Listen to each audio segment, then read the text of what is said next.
Thanks for taking time to chat this afternoon.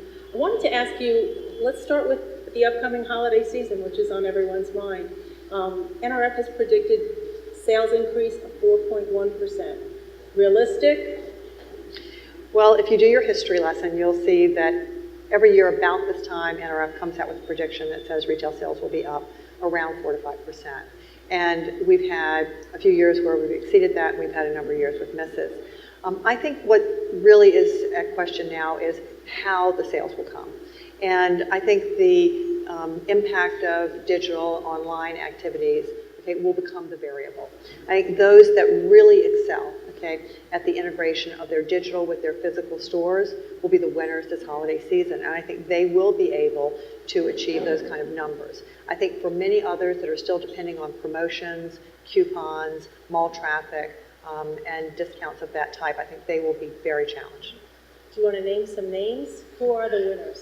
Who do you expect? Well, I like companies that are really working on sort of two tracks, really trying to improve the store experience and customer service, and people who are really trying to make their whole digital integration move across the business.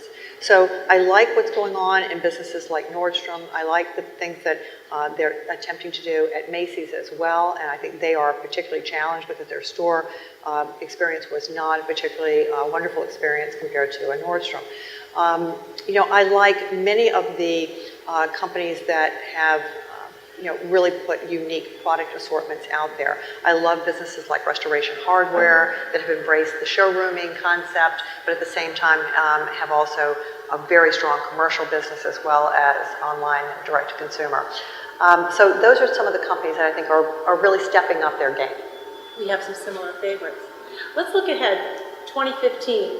I always ask folks, it's the year of, is it mobile? Is it omni-channel, despite the fact we've been talking about it for a decade already?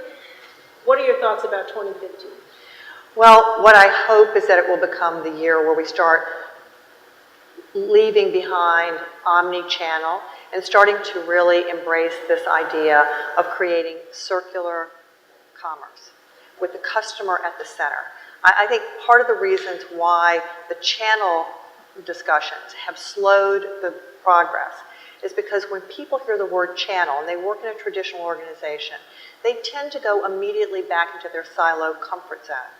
And so even though you put the word omni in front of it, it starts to seem more like a corporate initiative to share inventory than really a major change management in the company.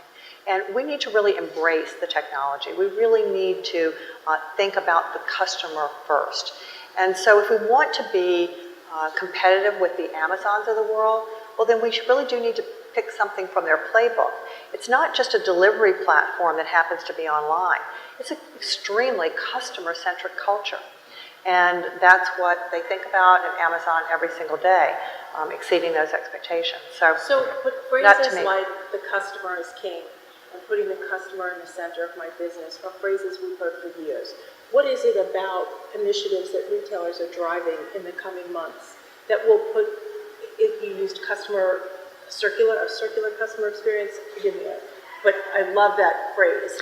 Yeah, circular commerce. Well, I think it's about connecting all the touch points. It's connecting all the digital touch points with the physical touch points, all the contact strategies. The data that's driving that has to be moving seamlessly across all of those channels as well. So that is one of the differences.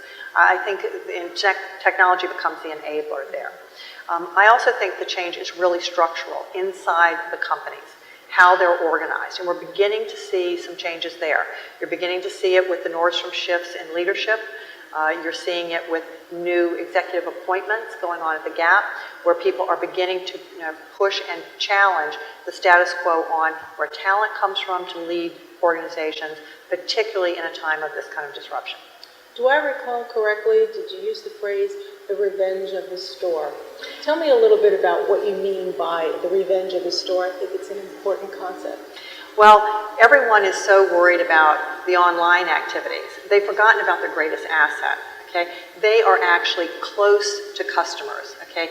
They actually have human contact that they can leverage. They can create extraordinary communities inside of their neighborhoods, inside of their stores. they need to invest in that. They need to hire the right people, train the right people, create wonderful visual experiences, and then you could have a tremendous rebirth of the store, okay, as part of an augmentation to the technology. And then, of course, bringing the technology into the store, that also helps, so that your associates are better connected to what consumers are seeing.